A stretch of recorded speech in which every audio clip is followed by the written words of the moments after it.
अपनी कौम के लिए बोलने वाला, सबको एक करने के लिए बोलने वाला, अपने देश के फायदे के लिए बोलने वाला वो सलमान अजहरी, उसको हम और आप ऐसे भूल गए जैसे वो कोई शख्स जो है 20 साल पहले मारा गया। रैली के दौरान कि ये झंडा भगवा लेकर मजार पर चला जाके 100 रुपया मिलेंगे, बस 100 रुपये का नाम सुनते ही उसको फर्क नहीं पड़ा कि क्या होगा। 100 रुपये के लिए अभय भगवा लेकर मजार पर चल जाता है।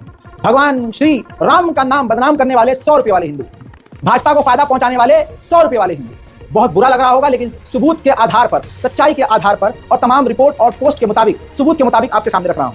कन्नौज में एक बड़ा कांड हुआ। रामनवमी एक ऐसा त्योहार बन गया, बल्कि यूं कहूं कि अब हिंदू जितने भी त्योहार हैं सब पर अब ऐसा माहौल बन गया है कि डर बना हुआ होता है कि कहीं दंगा फसाद ना हो। हाँ, लेकिन दुनिया को यकीन होता है कि ईद, बकरीद या दूसरे मुसलमानों के प्रोग्राम में ऐसा कुछ नहीं होगा। आज अल्हम्दुलिल्लाह दुनिया को क्लियर हो गया है कि मुसलमान कभी आगे से पंगा नहीं लेता है। बेचारा मुसलमान तो अपने मुल्क में शांति कराने के लिए अपनों की शहादत भी दे देता है, खुद जेल भी चला जाता है, खुद पिट भी जाता है, खुद चुप भी रह जाता है, सब्र और तवक्कुल के साथ काम करता है। लेकिन आज दूसरे लोगों के बारे में ये क्लियर हो गया है कि ये भले ही पूरी जिंदगी कभी मंदिर में जाएं, लेकिन मुसलमानों को नीचा दिखाने के लिए, उन पर हमला करने के लिए, मुसलमानों को डराने और गरियाने के लिए, उनकी मस्जिदों के सामने जाकर नाचने के लिए ये रैलियों में परमात्मा श्री राम, भगवान श्री राम, शिव जी का नाम लेकर खूब ये आतंक मचाएंगे। दोस्तों, कन्नौज में भी यही हुआ। कन्नौज में रामनवमी का दिन था और रैली, शोभा यात्रा जबरदस्त तरीके से हुड़दंग मचाते हुए निकल रही थी। अचानक से वहां मजार वाली जगह आई। मजार वाली जगह ये सीसीटीवी फुटेज है। मजार देखते ही एक हिंदू लड़का उत्तर प्रदेश के कन्नौज में इस मजार के ऊपर, आप चौखट पर देख रहे हैं, चल जाता है, झंडा लेकर भगवा लहराता है। लेकिन मजार पर बैठे हुए, मजार के आसपास मौजूद जिंदा दिल मुसलमानों ने तुरंत उसको नीचे कर दिया कि तुम नीचे जाओ भाई, सीधा सीधा निकलो। ये एक वाहिद वीडियो प्रूफ है जिसमें दिख रहा है कि हाँ, सामने से जो भीड़, अतिवादियों की भीड़ आ रही थी, उसमें से ही कोई व्यक्ति ऊपर कूदा है। इधर से किसी ने कोई पथराव नहीं किया। हालांकि वहां पर पुलिस भी मौजूद थी, लेकिन पुलिस तमाशबीन की तरह चुपचाप देख रही थी। लेकिन पुलिस को यह समझते देर नहीं लगी कि यह मामला तूल पकड़ सकता है। मामला कुछ ऐसे हुआ जो आप टाइटल देखकर परेशान है कि 100 रुपये वाले हिंदू कैसे। मैं बताता हूं। कन्नौज के माननीय एसपी ने कार्रवाई के बाद, इन्वेस्टिगेशन के बाद जो खुलासा किया है, आज 100 रुपये वाले हिंदुओं का पूरा खेल खुल गया है। एसपी साहब बताते हैं कि हमने अभय नाम के एक व्यक्ति को गिरफ्तार किया जो मजार पर चढ़ा था, भगवा लहराया था और प्लान था, मकसद था माहौल खराब करना, दंगा भड़काना, मतलब सीधा बीजेपी और मोदी जी के लिए काम करना, फायदा पहुंचाना। दोस्तों, भगवान श्री राम के नाम पर निकलने वाली रैली में अभय नाम के व्यक्ति अपने 3 से 4 साथियों के साथ मौजूद था। अब वहां के एसपी बता रहे हैं कि अभय नाम के युवक को उकसाया गया था 3 लोगों के द्वारा। वो इमाम चौक पर धार्मिक महत्व वाले चबूतरे पर भड़कावे में आकर चढ़ जाता है। इसके लिए अभय को 100 रुपये दिए जाएंगे। अभय झंडा लेकर चबूतरे पर चढ़ा, लेकिन वहां मौजूद लोगों ने उसे भगा दिया।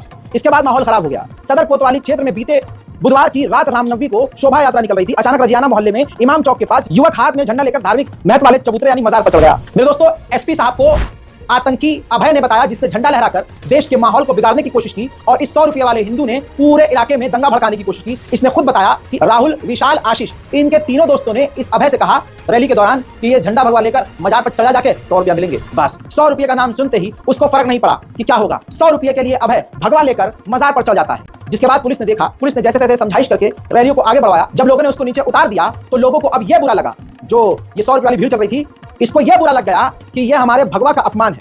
उनकी नजर में यह अपमान नहीं है कि भगवा की कीमत सिर्फ 100 रुपया है और भगवा लहराकर दंगा करवाने की कीमत 100 रुपया है। लेकिन दोस्तों, वहां जितनी भी भीड़ थी, सबके दिमाग और दिल में दंगा था। दोस्तों, उन्होंने क्या करा, बजाय शांति से रैली आगे बढ़ाने के शोर मचाना शुरू कर दिया कि हमारे भगवा का अपमान हो गया, ऐसे कैसे मजार पर नहीं लहराया जा सकता, ऐसे कैसे मुल्लों के यहाँ नहीं लहरा, अरे यहाँ रहना है तो फलाना कहना है। ये चीजें होने लगी। लेकिन पुलिस ने बड़ी समझदारी और सतर्कता और नरमी से काम लिया, हाथ पैर जोड़कर समझाइश करके वहां के लोगों को निकाल दिया और अपनी पूरी रैली को खत्म करवाया। जिसके बाद सीसीटीवी पुलिस ने खंगालना शुरू करी, क्योंकि मामला बढ़ने वाला था। जब सीसीटीवी देखा गया तो यही वो सीसीटीवी फुटेज है जिसपे साबित हुआ कि सामने से ही भीड़ कूदी थी, सामने से ही भगवा लेकर मजार पर चढ़े थे ये लोग। मुसलमानों ने कुछ भी नहीं किया था, मुसलमान चुपचाप बस देख रहे थे। और उसके बाद किसी ने भी भगवा का अपमान नहीं किया, क्योंकि अभय ने खुद बोला कि जब मुझे लोगों ने नीचे उतार दिया तो मैंने वो भगवा अपने दोस्त राहुल और दूसरे लोगों को देकर वहां से आगे बढ़ गया। जिसके कुछ देर बाद मेरे चारों साथी अलग अलग इलाकों में चले गए। भाई ठल्ला पीने चले गए होंगे, है ना, नशे में तो रहना ही होता है इनको। बहरहाल पुलिस ने FIR करी और उसके बाद पूरा खुलासा हुआ। आइए अब वहां के पुलिस अधिकारी क्या कह रहे हैं, सुन लीजिए उन्हीं की ज़बानी। 17 अप्रैल को थाना कोतवाली कन्नौज में शाम के वक्त रामनवमी की शोभा यात्रा निकल रही थी। शोभा यात्रा के रास्ते में इमाम चौक के पास एक चबूतरा है जो दूसरे समुदाय के लिए धार्मिक कार्य में प्रयोग किया जाता है, उनके लिए महत्वपूर्ण है। जब शोभा यात्रा इस चौक के पास पहुंची तो शोभा यात्रा में से एक युवक अचानक इस चबूतरे पर झंडा लेकर चढ़ गया, जिसे तत्काल वहाँ पे मौजूद पुलिस बल और जनता के लोगों ने उतार दिया। तो दोस्तों, यहाँ पर उत्तर प्रदेश प्रशासन का हाथ जोड़कर बड़े ही विनम्रता से धन्यवाद अदा करेंगे। यूपी पुलिस को लाखों सलाम, सैल्यूट करते हैं कि उन्होंने बेहतरीन काम किया और इलाके में दंगा भड़काने से रोक लिया। और दंगा होता अगर तो फिर क्या होता आप सोच नहीं सकते। ये तो यूपी पुलिस ने, मेरे नजर में तो शायद ये बहुत कम होता है, लेकिन कन्नौज पुलिस ने जबरदस्त काम किया भाई। 2 दिन के अंदर सारे मामले की पोल खोल डाली और इसमें अहम किरदार सीसीटीवी फुटेज का था, जिसका जिक्र मैं हमेशा करता हूं कि अपनी मजारों, इमामबाड़ों, मसाजिदों, अपनी जमीनों, हत्ता की अपने मकानों के आसपास ऊंचाई पर सीसीटीवी कैमरा, अच्छी क्वालिटी का नाइट विजन का भी विद साउंड जरूर लगवाइए, क्योंकि कुछ रुपया आपकी जिंदगी से बढ़कर नहीं है। ठीक है, 4 लोग मिलकर लगवाइए, मिडिल क्लास फैमिली से, गरीब परिवार से, कोई बात नहीं, 5 लोग 10 लोग मिल जाइए और गली के एंट्री पर आप कैमरा लगवा लीजिए। ऐसी जगह कैमरा लगवाइए कि 3-4 घर एक साथ कवर हो रहे हो, क्योंकि अतिवादियों का आतंक बढ़ता जा रहा है। सोचिए, जब 100 रुपए में एक हिंदू समाज का युवा, एक लड़का दंगा भड़काने के लिए भगवा लहरा सकता है मजार पर, तो 1 लाख के लिए ये लोग क्या क्या कर देते होंगे।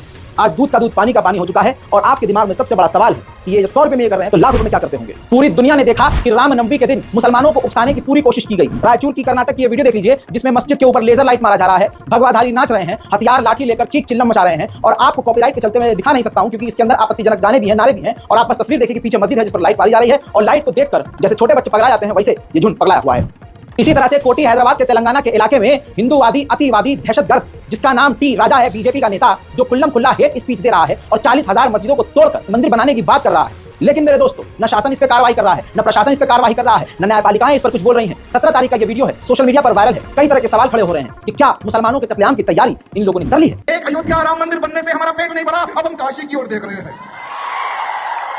अब हम काशी के सर्वे की ओर देख रहे हैं, क्योंकि अब काशी में भी भव्य मंदिर बनने जा रहा है। इसलिए हिंदुओं की लालच और दिन पे दिन बढ़ते। जो मंदिर इन्होंने तोड़ी है, 40,000 मंदिर है, हम लेकर बताएंगे मेरे भाइयों, कोई ताकत हमें रोक नहीं सकती। कोई 100 रुपए के लिए दंगा फैला देता है, कोशिश करता है, कोई सीट के लिए ये करता है, और कोई नेता बनने के लिए कर रहा है। स्क्रीन पर मौजूद इस कुर्ते पजामे में हथियारबंद जिस आतंकी को आप देख रहे हैं, जो खुली तलवार, नंगी तलवार लिए खड़ा है, इसका नाम जीतू बताया जा रहा है। राजस्थान का रहने वाला है। इसने लिखा क्या है आप देखिए, लिखता है, मुस्लिमों में चर्चा हो रही थी कि मोदी ठीक है, अगर योगी आ गए तो कुरान का नाम बदल के पुराण न कर दे। आपका यह खौफ अच्छा है, योगी को समर्थन देते हुए, क्योंकि आज यही चल रहा है, योगी और मोदी को समर्थन देते हुए अगर दुनिया का सबसे बड़ा आतंकवादी सड़क पर आ जाए तो उसको खुला सपोर्ट मिल जाएगा, उसके सारे पाप भूल जाएंगे। मेरे दोस्तों, जहां कुरान पाक का खुल्लम खुल्ला इसने अपमान किया, मुसलमानों के अंदर शांति बनी रही। मुसलमान कुछ न बोला, देखकर स्किप करता रहा। क्या ही करेगा जब ईमान का ही कच्चा है। जो मुसलमान अजान हो रही और मस्जिद में जाए, वो रील बैठकर ऐसी तस्वीरें देखकर उसका ईमान जागे, ऐसा कैसे हो सकता है। दोस्तों, जिस बाप की बेटी घर से बेहया निकल रही हो, बेहिजाब निकल रही हो, खुले सर निकल रही हो, वेस्टर्न ड्रेस अपने बॉडी को एक्सपोज करते हुए लेकर निकल रही हो, उस बाप को दीन इस्लाम की क्या ही फिक्र होगी। बहरहाल ट्रैक दूसरा हो गया है, लेकिन ये बड़ा मसला है, सोच के देखिएगा भाई साहब। कुछ ही लोगों ने राजस्थान के आपत्ति जताई। सलाम उन लोगों पर जिन्होंने FIR करने के लिए थाने का रुख किया। मेरे दोस्तों, राजस्थान के मसौदा के जिंदा मुसलमान जिनका ईमान तरोताजा था, वो थाने पहुंचते हैं, FIR की मांग करते हैं, लेकिन जब ये वहां जाते हैं तो FIR के लिए मना कर दिया जाता है।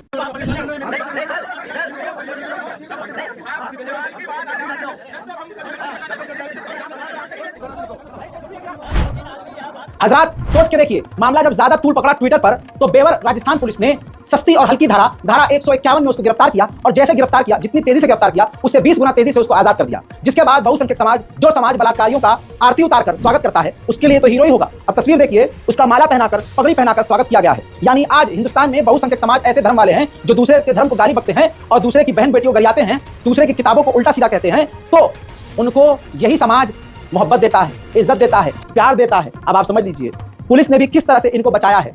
पुलिस ने खुद इनका साथ दिया है, वरना ये एक धारा का मामला नहीं था। सलमान अजहरी को आप भूल गए। मुफ्ती सलमान अजहरी को मुसलमान इतनी बेगैरती से भूला है कि जैसे किसी दुश्मन को भूल जाते हैं। नौजुबिल्लाह, भाई हमारे लिए बोलने वाला, इजराइल के खिलाफ बोलने वाला, फिलिस्तीन के हक के लिए बोलने वाला, गरीबों के लिए बोलने वाला, अपने मुल्क के लिए बोलने वाला, अपनी कौम के लिए बोलने वाला, सबको एक करने के लिए बोलने वाला, अपने देश के फायदे के लिए बोलने वाला, वो सलमान अजहरी, उसको हम और आप ऐसे भूल गए जैसे वो कोई शख्स जो है 20 साल पहले मारा गया। अब भूल गए। सलमान अजहरी ने एक शेर पढ़ा तो वो जेल में सड़ रहे हैं, और जिसने हमारे कुरान को उल्टा सीधा कह दिया वो तुरंत जेल से बाहर, जेल तो गया ही नहीं, थाने से बाहर, फौरन बेल।